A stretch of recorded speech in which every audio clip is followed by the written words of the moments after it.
Pontelis Frankiadakis, also known as Pete Frank, was born on June 21, 1925, in Decatur, Illinois, to Persephone and Vasilios Frankiadakis, two Greek immigrants. This made Pete a first-generation Greek American. This is his story. Pete was a junior at Decatur High School when he first heard about the war. I remember very well President Roosevelt giving his speech, and he declared war by virtue of the Congress, and the Congress authorized the war. We had no choice because they sneaked in on us at Pearl Harbor. We had no inkling. Pete graduated high school on July 11, 1943. Not long after, he got drafted and decided to go into the Navy. Why did you choose the Navy? Well, primarily, the Army people, they don't have a cot to sleep in. But in the Navy, you got a bunk to sleep in. Plus, you don't have to dig a foxhole. You don't have to live in a foxhole. After he decided on the Navy, the next step for Pete was boot camp in Farragut, Idaho, the second largest naval boot camp in the nation. Tell me about your boot camp and training experiences. Well, boot camp was very interesting. We had a commander from North Carolina, and the first thing he said to us when we lined up outdoors, he said, he talked Southern, "I want you all Yankees to know one thing, that you are not your mama's and papa's boys anymore. You're my boys." And he says, "I control everything about you except your shitting and your pissing." That's what he said. And boy, we all shook when he said that because we never heard them kind of words before, you know. And we were all afraid. The training was pretty rigorous. We learned, we had gunnery training. We had first aid training. We had combat-to-combat training. We used boxing gloves that were on the end of the sticks, and we'd box each other with them. And we learned how to swim. We had to take a swimming course because out in the ocean you never knew. So consequently, it was quite an experience. And they taught you how to clean yourself, how to fold your clothes, how to make your bed. And your bed had to be tight. You could put a nickel on your sheet and that nickel wouldn't flip over. That's how tight we had to make our beds. And we got up at 0400, which is 4 o'clock in the morning.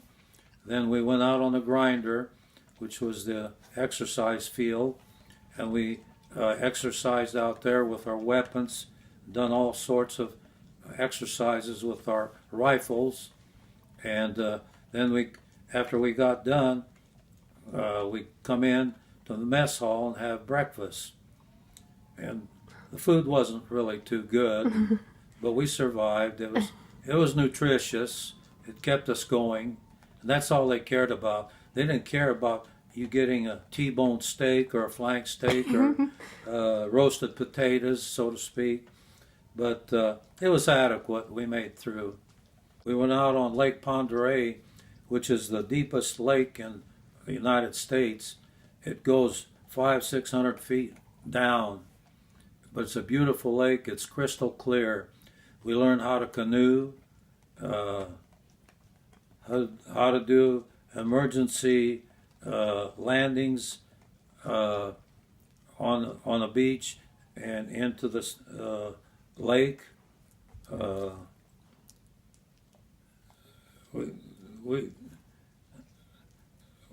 We did a lot of training because we were going to be involved with the Marines anyhow.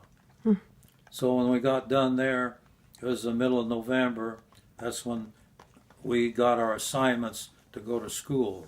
Well, when you get boot training done, you have a choice of going to mechanic school or radio school or a flight school or sonar school. There are several different schools that they offer you. and you have your choice. Well, prior to that, when I was in high school, I took electricity and radio, and I was interested in electricity and radio. I took a couple of courses in my senior year, and that's what I applied for, and I was lucky I got it. You don't always get what you want. Sometimes they ship you right out at sea after boot camp, and you get further training while you're on sea duty.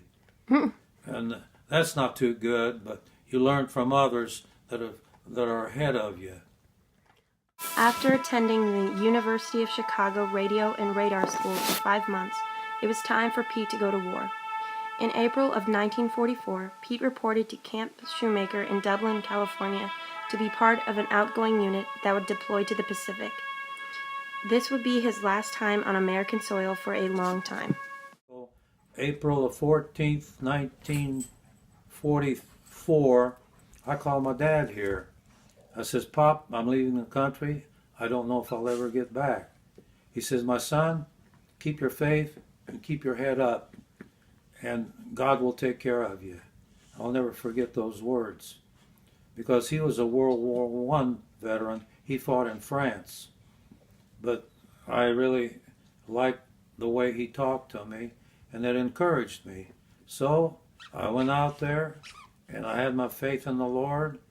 The Lord brought me home. A lot of my buddies didn't make it back home. Somehow or other I did. It was apparent from the very beginning that Pete would thrive in the Navy. Not only was he a great radioman, but his rich Greek heritage gave him a surprising leg up against his fellow shipmates. I went out on the USS Essex, which was the largest aircraft carrier at that time. And as we left San Francisco, everybody got seasick. I didn't get seasick because I come from a seafaring people in the Mediterranean Sea. My mom came from the island of Patmos. My dad came from the island of Crete. So somehow or other, it was in my blood not to get seasick. We had garbage pails all over the hangar deck. That's the deck below the flight deck where the planes are stored. Everybody was puking in the garbage cans. It was hilarious, I tell you. As the young men were getting used to their new life in the Navy, the next step was to initiate/haze them to fully establish them into military life.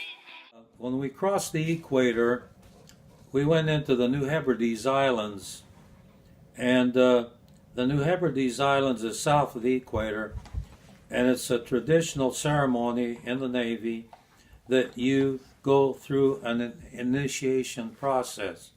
You go through what they call the raging main of the deep blue sea, and this raging main is a theoretical ruler of the deep blue sea. He's never been known to be physically alive or anything. It's all theoretical. It's a tradition of the Navy for 250 years. When you cross the equator, the ship stops right there on the equator line. It's an imaginary line. And they prepare the top deck with all sorts of gimmicks, stations, where you run through almost bare naked. All you got is your shorts on. You go through this station, that station. One station will have where they put grease oil all over your head. Another station has a salt water hose, because that's where we got the water. And they'd spray you with salt water.